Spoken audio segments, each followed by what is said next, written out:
একজন ডাক্তার ভারতের প্রাইভেট হাসপাতালের চাকরি ছেড়ে কানাডায় গিয়ে একটি ডিপার্টমেন্টাল স্টোরে সেলসম্যান হিসাবে যোগ দিলেন।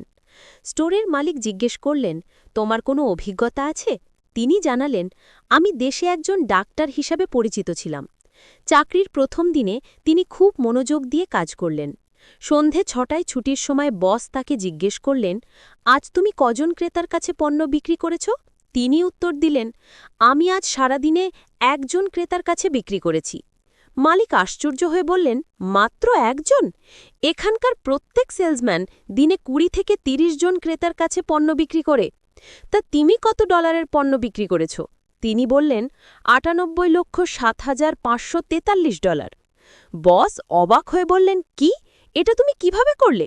তিনি বললেন, ওই ক্রেতার কাছে প্রথমে মাছ ধরার একটি ছোট্ট বড়শি বিক্রি করেছি, তারপর একটি বড় ও একটি মাঝারি বড়শি বিক্রি করলাম, এরপর একটি বড় ফিশিং রড আর কয়েকটি ফিশিং গিয়ার বিক্রি করলাম। তারপর আমি তাকে প্রশ্ন করলাম, আপনি কোথায় মাছ ধরবেন?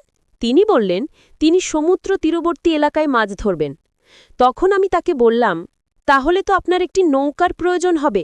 আমি তাকে নিচতলায় নৌকার ডিপার্টমেন্টে নিয়ে গেলাম। ভদ্রলোক সেখান থেকে ২০ ফুট দীর্ঘ ২ ইঞ্জিন বিশিষ্ট নৌকা কিনলেন।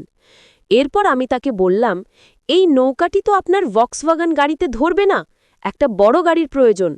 আমি ভদ্রলোককে অটোমোবাইল ডিপার্টমেন্টে নিয়ে গেলাম। আমার পরামর্শে তিনি নৌকাটি বহন করার উপযোগী একটি গাড়ি বুকিং দিলেন। তারপর আমি তাকে জিজ্ঞেস করলাম, মাছ ধরার সময় কোথায় থাকবেন? তিনি জানালেন, এই বিষয়ে কোনো পরিকল্পনা করেননি।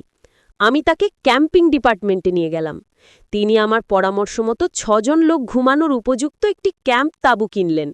সবশেষে আমি তাকে বোঝালাম, আপনি যখন এত কিছু কিনেছেন, এখন কিছু খাবার ও পানীয় কিনে নেওয়া উচিত। ভদ্রলোক $২০০ দিয়ে কিছু মুদিদ্রব্য ও ২ কেস বিয়ার কিনলেন।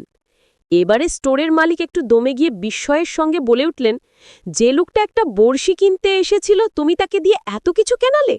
ডাক্তার ভদ্রলোক বললেন, না স্যার, ওই ভদ্রলোক শুধুমাত্র মাথা ব্যথার ওষুধ কিনতে এসেছিলেন। আমি তাকে বোঝালাম, মাছ ধরলে মাথা ব্যথার উপশম হবে। স্টোরের মালিক এবারে জানতে চাইলেন, এর আগে তুমি কি কাজ করতে?